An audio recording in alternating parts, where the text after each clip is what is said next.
So President Obama continues to wind his way out of the Oval Office, and like we've seen over the past 8 years, he's blaming everybody but himself for his failed policies. In one of his final interviews as Commander-in-Chief, President Obama once again tried to blame talk radio and Fox News as being responsible for the rise in partisanship during his presidency. Take a look. Well, what is true is that the ability of Republican leaders to rile up their base, helped along by folks like Rush Limbaugh,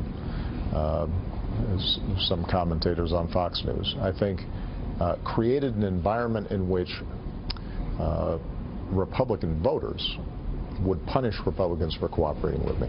That hothouse of back and forth argument and really sharp partisanship, I think has been harmful to the country. President Crybaby blaming everyone else for the divide in the country. Well, it makes for a good talking point, but it's not the truth. Now, he can try to claim the mantle of civility, just like he attempted to do in his farewell address last week, but the facts say otherwise. Now, President Obama has been leading the way when it comes to divisive rhetoric. You want to remember a few of these instances, some of the things, just a few of them that he said over the many years. Take a look. It's not surprising then that they get bitter and they cling to guns or religion or antipathy towards people who aren't like them. I need you to go out and talk to your friends and talk to your neighbors. I want you to talk to them whether they're independent or whether they are Republican. I want you to argue with them and get in their face. We got to have middle-class families up in front. We can't, we don't mind the Republicans joining us. They can come for the ride, but they got to sit in back. And then you got their plan, which is let's have dirtier air, dirtier water, less people with health insurance. This congressional Republican budget is something different altogether. It is a Trojan horse. Disguised as deficit reduction plans, it is really an attempt to impose a radical vision on our country. It is thinly veiled social Darwinism.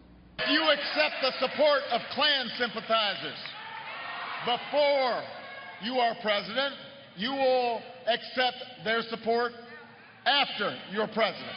Oh, there's Mr. Bring Us All Together, Klan sympathizers, and there's more. While running for president in 07 and 08, Obama blamed George W. Bush for all of America's problems. And not surprisingly, once President Obama got into office, he did the same thing for 8 straight years. He never takes responsibility. Here are just a few examples.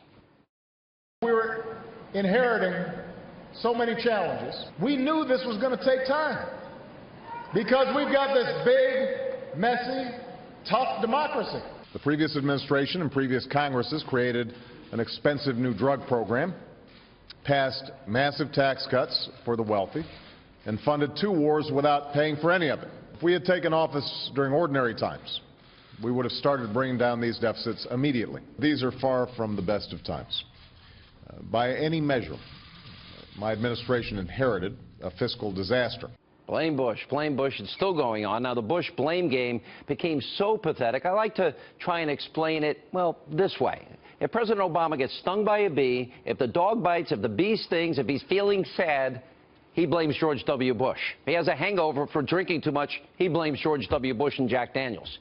Now, the president is very thin-skinned, and he's even continually been lashing out at me. Should I take this personally? Watch this. In 2012, Latinos voted in record numbers. The next day, even Sean Hannity changed his mind and decided immigration reform was a good idea. Rudy Giuliani said, Putin is what you call a leader. Mike Huckabee and Sean Hannity keep talking about his bare chest, which is kind of weird. With respect to Sean Hannity, I didn't know that he had invited me for a beer. His opinion of me does not seem to be very high, but I'm always good for a beer. I'll put Mr. Burgess up against Sean Hannity. He'll tear him up. Tear me up. Is that a threat of violence? How should I take that? Now, President Obama will officially be out of power in 4 days.